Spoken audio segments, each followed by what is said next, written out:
What's up everybody, Bad Jack JW here coming to you.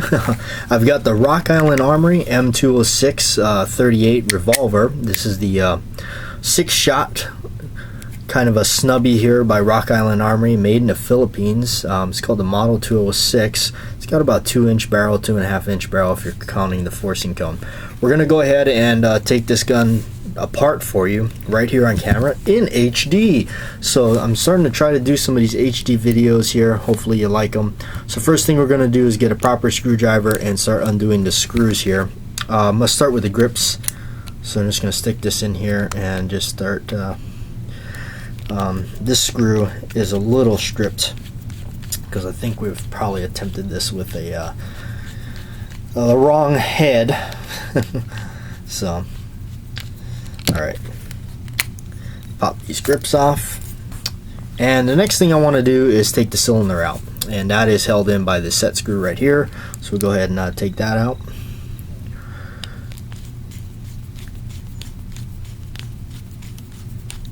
Okay, and this type of model, be careful because it's like the Colt model. It has a little detent cap in there, and you can see actually if it'll come out here. Sometimes you gotta hit it.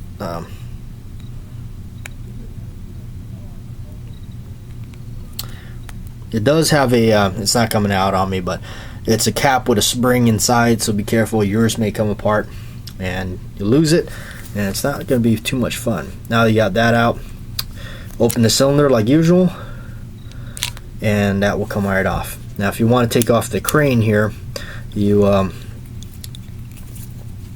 just give that an unscrew, crane comes off, and you got something kind of like a Smith & Wesson there. So I'm going to put this back on and leave it to the side because there's no use for it. I just hand tighten mine. I like to make sure that I can still take them off if I need to.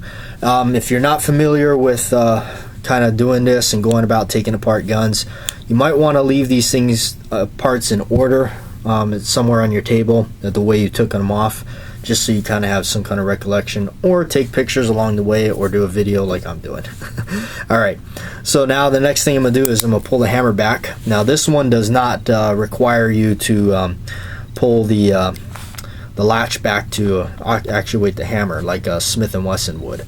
So if you notice here, there is a small hole through the guide rod here that's housing the mainspring, and what I'm going to do is I'm going to go ahead and take a paper clip.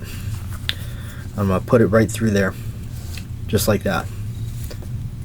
You can see it fell out on me. You can see I'm just going to stick it right in through there. Okay. Now also the next thing I want you to do is pay attention to this plate and how it rests in there. You can see the end, it's one end is offset, it's not quite centered. The reason they do that is because the grip with the screw goes in. If it's not put in back this way, when you go to pull the hammer back, it's going to run into the screw and it's not going to actually completely cock. So now that I got the little paper clip in here, I'm going to let the hammer down. Okay, and you'll notice it pretty much lets the spring kind of relax. Let's go ahead and take the side plate off. We probably should have done that before we did that, but it's okay. Alright, so undo these two screws right here. If I can hold my hands steady, you can see what I'm doing there. Okay. And these screws, you always want to look at every screw, make sure they're the same. If they're different, you want to set them aside. These appear to be the same, so we're going to set these aside up top, and let's go ahead and remove the side plate. There's always hit and miss theories on how to do this. Some people say you just stick a screwdriver in there and pop it up like that. Some people tap the frame here with like the rubber end of like a non-wiring hammer, or just the butt end of your screwdriver. Alright, if you notice the way this came off, be careful of the cylinder latch here. It kind of fits in there with a little tiny spring. You can see it, and it lives kind of right in here, runs into that. So when you put this back in here, see it slides right into this slot, and the spring runs into this little protruding bump. So that's how the side plate comes off. As you can see, the mainspring just kind of fell out. Like I said, you probably want to remove the side plate before you do this operation. I kind of did it a little backwards, but anyway, there it is, all kept together, so it's easy to put back in. You can see where that lives, right up in there, right there. You'll see the little notch cut out for it. Alright, so upon looking at it, what do we do next, right? Well, go ahead and remove this part right here, and you just let it down and it will come right out. There it goes. Okay, so this is the transfer bar that stops the hammer from coming forward on your rounds, and this is your cylinder rotation hand. So the way that lives is on this tension spring. Hopefully you can see it right in there. See it focusing on it, not my ugly fingers, but hopefully you can see that ledge where it lives. Set those aside. Alright, so now bear with me, I've only done this once or twice. Alright, so the hammer, I pulled it back to the rear, holding the trigger, and the hammer slips right off, just like that. Alright, and you'll see inside here is the little cylinder lock-up latch. This is what actually locks the cylinder up to it, like that. That lever that we this here, if you notice, it has a small little area in the back here. Let's see if we can see it right there. Okay, so you can see that. See the little space right here? Take that off here, you can see it better. Okay, that little space, that is where that little stick right there lives. And that's how pushes this forward into there to hold the cylinder. That is the Colt method. Okay, so you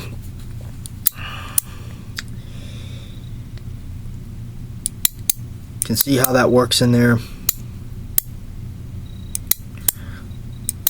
Always take a look at it, how it works. Alright, so once you kind of see how it works, hopefully you can see that. We're going to go ahead and start it. I'm going to go ahead and lift on this spring right here. Just kind of get it in there and lift on it.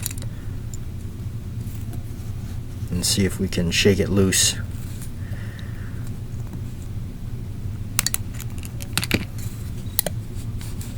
Okay, there it comes.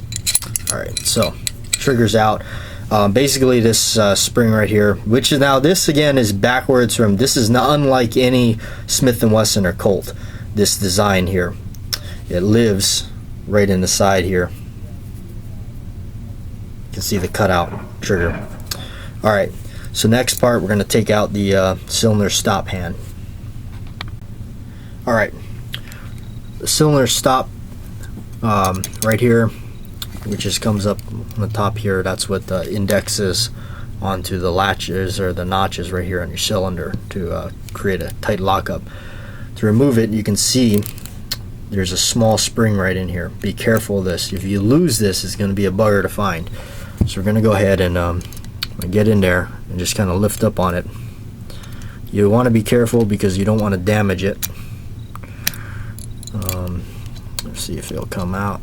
Again, I'm going to hold my hand over this while I try to do this, because if this thing takes off on me, I don't want to have it get lost. Okay, so I got it out, and you can see just how tiny it is and why it would be not fun to try to find this in your carpet or wherever you're working on this thing. Okay, so cylinder latch now will just pretty much fall right out. And there it is, or the cylinder stop rather. And that's it, except for the firing pin in there, which I believe is housed in through this bushing right here. I have not actually gone that far, but this is pretty much stripped down as you can get, except for spring and the firing pin in there. So there you have it, the Rock Island Armory M206, completely taken apart here. Not entirely, but it's about as far as you want to get to it. Anyway, I'm Bat Jack JW. Hope you enjoyed that. Thanks for watching.